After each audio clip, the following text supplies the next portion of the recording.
ఇప్పటి వరకు మనకి ట్రాన్స్‌జెండర్స్ అంటే సిగ్నల్స్ దగ్గర మరియు పెళ్ళిళ్ళు కానీ శుభకార్యాలు అయినప్పుడు వచ్చి డబ్బులు డిమాండ్ చేస్తారు అని ఒక నెగెటివ్ థాట్ అయితే ఉండేది. కానీ ప్రస్తుతం కొంతమంది అర్హత ఉన్న వాళ్ళకైతే అదే సిగ్నల్స్ దగ్గర ట్రాఫిక్ పోలీస్ జాబ్స్ అయితే రావడం జరిగింది. ప్రస్తుతం వాళ్ళు డ్యూటీలు కూడా చేస్తున్నారు. సో మనతో పాటు భానుప్రియ గారు ఉన్నారు. సో వారిని అడిగి తెలుసుకుందాం వారు ఎలా ఫీల్ అవుతున్నారు. ఎందుకు అనంటే దాదాపుగా ఈ జాబ్ లేనప్పటింత వరకు కూడా వారికి ప్రతి అడుగున అవమానాలే ఎదురయ్యాయి. సో ప్రస్తుతం వారు ఇప్పుడైతే ఒక పొజిషన్లో ఉన్నారు. ఒక పవర్ ఉన్న జాబ్ అయితే చేస్తున్నారు. సో వారు ఎలా ఫీల్ అవుతున్నారు అన్నది మనం తెలుసుకుందాం. నమస్తే మ్యామ్. నమస్కారం అండి. So first of all congratulations. So మీరు ఈ జాబ్ చేసినందుకు మీరు ఎలా ఫీల్ అవుతున్నారు? Very proud to been here madam. చాలా ప్రౌడ్గా ఫీల్ అవుతున్నాను. నేను ఆనందంగా కూడా ఉంది. యాక్చువల్లీ ఏంటంటే అసలు ఒకప్పుడు ఎక్కడైతే మేము అడుక్కున్నామో ఇప్పుడు అదే సిగ్నల్ దగ్గర నేను జాబ్ చేస్తుంటే చూసేటోళ్ళు అందరూ మేడం నమస్తే అని సెల్యూట్ చేస్తున్నారు మేడం. చాలా హ్యాపీగా ఉంది. చాలా thank you so much sir Revanth Reddy sir మీకు. సో అంటే మీకు టైమింగ్స్ అనేవి ఏ విధంగా ఉంటున్నాయి? మాకు టైమింగ్స్ అనేవి మాకు ఇప్పుడు ప్రజెంట్ మార్నింగ్ షిఫ్ట్ ఇస్తున్నారు. డైలీ 7:30 టు మధ్యాహ్నం 2 వరకు మాకు టైమింగ్ ఇచ్చారు. మా జర్నీ ఇది ఎలా స్టార్ట్ అయిందంటే సీఎం రేవంత్ రెడ్డి సారు వీళ్ళు సిగ్నల్ దగ్గర అడుగుతున్నారు. సిగ్నల్ గురించి వీళ్ళకి బాగా తెలుసు. సో అదే సిగ్నల్ దగ్గర వీళ్ళకి ఒక పోస్టింగ్ అనేది ఇస్తే ఆ సిగ్నల్ని వీరు కంట్రోల్ చేస్తారు. ట్రాఫిక్ కూడా కొంతవరకు నియంత్రించవచ్చు అనే ఆలోచనతో సీఎం రేవంత్ రెడ్డి సార్ మా పోలీస్ డిపార్ట్మెంట్తో కోఆర్డినేట్ అయ్యి మాకు ఈ రిక్రూట్మెంట్ ఇవ్వడం జరిగింది. ఈ రిక్రూట్మెంట్లో 56 అప్లికేషన్స్ రావడం జరిగింది. ఇందులో ఒక 44 మెంబర్స్ మాత్రమే క్వాలిఫై అయ్యారు ఈవెంట్స్లో. అందులో కూడా ఒక 5 మెంబర్స్ కొంచెం వాళ్ళ పర్సనల్ రీజన్స్ వల్ల వాళ్ళు వెళ్ళిపోయారు ట్రైనింగ్ నుంచే. ఇప్పుడు ప్రజెంట్ 39 మెంబర్స్ మాత్రమే ఉన్నారు. వాళ్ళు కూడా ఇప్పుడు ప్రతి పోలీస్ స్టేషన్కి 2 చొప్పున పోస్టింగ్లు ఉన్నారు madam. First of all CM Revanth Reddy sir మీకు చాలా చాలా థ్యాంక్ యూ. మా తరపున, మా ఫ్యామిలీ తరపున, మా కమ్యూనిటీ తరపున మీకు చాలా చాలా ధన్యవాదాలు సార్. ఎందుకంటే ఎక్కడైతే మేము అవమానపడ్డామో, ఎక్కడైతే మేము సమాజానికి మేము వివక్షతకు గురయ్యామో అక్కడే మమ్మల్ని ఉంచి ఈరోజు సమాజంలో ఒక నిలువెత్తు ప్రదర్శనంగా ఒక గౌరవంగా ఉంచారు sir. Thank you so much sir మీకు. అండ్ సివి ఆనందన్ సార్ మీరు మాకు ఇచ్చినటువంటి ఈ బాధ్యతలు మేము సక్రమంగా నిర్వర్తిస్తూ మీకు మన తెలంగాణకు మన పోలీస్ డిపార్ట్మెంట్కి మంచి పేరు తీసుకొస్తామని ప్రమాణం చేస్తున్నాను sir. I will promise you. And మాకు ట్రైనింగ్ ఇచ్చినటువంటి గోషమాల్ టీటీఐ శ్రీ హరీష్ సార్ గారికి, మీకు, మీ టీంకి చాలా ధన్యవాదాలు సార్. మాకు మంచి నడవడిక నేర్పించి, మంచి క్రమశిక్షణను నేర్పించి, ఎలా సిగ్నల్ని ఎలా మూవ్ చేయాలి, ఎలా ఆపాలి అని ట్రైనింగ్ ఇచ్చి ఈరోజు మాకు మంచి స్థాయిలో మమ్మల్ని ఉంచారు సార్. మీరు మాకు ట్రైనింగ్ ఇచ్చి మీకు చాలా ధన్యవాదాలు. ఇప్పుడు నేను సంతోష్ నగర్ ట్రాఫిక్ పోలీస్ స్టేషన్లో పోస్టింగ్లో జాయిన్ అయ్యాను. మా PS inspector Shri Narasimhanayak sir వాళ్ళు కూడా మమ్మల్ని ఒక సొంత చెల్లెల్లాగా ట్రీట్ చేస్తూ చాలా బాగా చూసుకుంటున్నారు. ఒక ట్రాన్స్ మహిళ అని చూడకుండా ఒక అమ్మాయిలాగా మమ్మల్ని ట్రీట్ చేస్తున్నారు.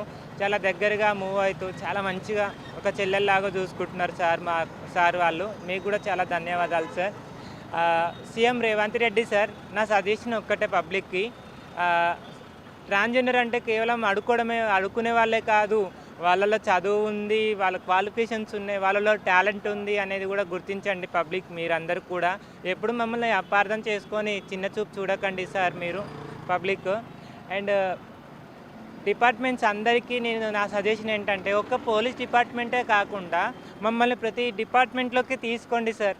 ఎందుకంటే నాకు ఈరోజు పోలీస్ అవ్వాలని ఉంది, ఇంకొకరికి డాక్టర్ అవ్వాలని ఉంటుంది, ఇంకొకరికి లెక్చరర్ అవ్వాలని ఉంటుంది. సో ప్రతి ఒక్కరికి ఏదో ఒక వాళ్ళ చదువులో తగ్గట్టు పోస్టింగ్ అనేది ఇస్తే కొంచెం మా లైఫ్ని మీరు బాగు చేసిన వాళ్ళు అవుతారు, మాకు కొంచెం అవకాశం ఇచ్చిన వాళ్ళు అవుతారు. సో ప్రతి డిపార్ట్మెంట్లోకి మమ్మల్ని రాణించండి, మమ్మల్ని మేము ప్రూవ్ చేసుకుంటాము. సమాజంలో మమ్మల్ని మేము ప్రూవ్ చేసుకొని ఈ ఏదైతే భిక్షాటన ఉందో అదంతా అంతర్గతం అవుతుంది సార్. సో ప్లీజ్ నా సజెషన్ మీరు మీ దృష్టిలో పెట్టుకొని మమ్మల్ని అందరినీ ప్రతి డిపార్ట్మెంట్లోకి తీసుకోండి సార్. Thank you. సో అంటే ఇప్పుడు ఇంతకు ముందు వరకు అయితే ఇక్కడ సిగ్నల్స్ దగ్గర ఏదైనా ఫంక్షన్స్ అయినప్పుడు వెళ్ళి డబ్బులు డిమాండ్ చేస్తున్నారని మీ మీద చాలా వరకు నెగిటివిటీ ఉండే. సో అసలు దాని రీజన్ ఏంటంటారు? చాలా ఉంది మేడం. ఎందుకంటే అప్పుడు మాకు ఏ సోర్సు లేదు. మా కమ్యూనిటీకి ఏంటంటే మేము చదువుకున్నా ఏం చేసినా కూడా మాలాంటి వాళ్ళని పనులలోకి తీసుకోవడం అంటే చాలామంది ముందుకు రారు మేడం. ఏదో ఇప్పుడు గవర్నమెంట్ మాకు మంచి అవకాశం కల్పించదు, ఏ ప్రైవేట్ సంస్థలో కూడా మాకు ఈ ఉద్యోగ అవకాశాలు అనేది ఇవ్వలేదు. అంతేందుకు నేనే ప్రైవేట్ జాబ్ చేద్దామని వేరే వేరే కంపెనీలోకి వెళ్తే నన్ను తీసుకోలేదు మేడం. అయినా కూడా మాకు ఏ సోర్స్ లేక మేము అడుక్కున్నాము, మా దారి అది. అప్పుడు కూడా చాలామంది తిట్టుకుంటా, చాలామంది సమాజంలో డిస్క్రిమినేషన్ చేస్తూ మేము ఎన్నో బాధలు పడ్డాము పబ్లిక్తోని. మేము కూడా ఒక్కొక్కసారి పబ్లిక్ని కూడా మేము ఇబ్బంది పెట్టాము. I'm sorry for that public, మీరు అర్థం చేసుకోండి. మాకు ఏ సోర్స్ లేక మేము అడుక్కున్నాము ఇన్ని రోజులు. ఈరోజు గవర్నమెంట్ మాకు మంచి అవకాశం కల్పించింది కాబట్టి ఈరోజు మేము సిగ్నల్ దగ్గర డ్యూటీ చేస్తున్నాము. అండ్ అంతే మేడం. సో అంటే ఇప్పుడు ఇలా జాబ్స్ ఇవ్వడం అంటే ఈ యొక్క ట్రాఫిక్ పోలీసింగ్ అనే కాకుండా ఇతర సంస్థలలో కూడా మీకు అంటే ఇతర సెక్టార్స్లలో కూడా ఇప్పుడు మీరు అన్నట్టు డాక్టర్స్ కానీ ఇంకా వేరే ఏదైనా టీచర్స్ కానీ సో టాలెంట్ ఉన్న వాళ్ళకి ఎబిలిటీ ఉన్న వాళ్ళకి ఇస్తే ఈ సిగ్నల్స్ దగ్గర అడుక్కోవడం కానీ ఫంక్షన్స్ దగ్గరికి వెళ్ళి ఇబ్బంది పెట్టడం కానీ ఇవన్నీ తగ్గిపోతాయి అనుకుంటారా? ఖచ్చితంగా తగ్గిపోతుంది మేడం, చాలా వరకు తగ్గిపోతుంది. యాక్చువల్లీ రిక్రూట్మెంట్ అనేది చాలామందికి తెలియక చాలామంది అప్లై చేయలేదు. మేము రిక్రూట్ అయ్యాక అయ్యో మాకు రాలేదని చాలామంది బాధపడ్డారు మేడం మా కమ్యూనిటీ. సో మా కమ్యూనిటీకి తెలిసేలాగా, అందరికీ తెలిసేలాగా చాటింపు వేసి ప్రతి ఒక్కరిని ప్రతి ఒక్క డిపార్ట్మెంట్లోకి తీసుకుంటే అందరూ వస్తారు మేడం. ఖచ్చితంగా చదువుకున్న వాళ్ళు, చదువుకోని వాళ్ళు మాత్రం అక్కడే ఉండిపోతారు. చదువుకున్న వాళ్ళకి మాత్రం ఉద్యోగం అవకాశం ఇస్తే ఏదైతే ఈ భిక్షాటన ఉందో అదంతా అంతర్గతం అయిపోతుంది మేడం. సో అంటే ఇప్పుడు మీకు అప్లికేషన్ మీరు పెట్టుకున్నారు కదా, సో అంటే ఎంతవరకు చదివిన ఏ బేసిస్ పైన మీకు అప్లికేషన్స్ అనేవి యాక్సెప్ట్ చేశారు? యాక్చువల్లీ ఈ పోస్టింగ్కి 10th బేసిక్ మేడం. నేను ఇంటర్ వరకు చదువుకున్నాను, ఇప్పుడు డిగ్రీ కంటిన్యూ చేస్తున్నాను మేడం.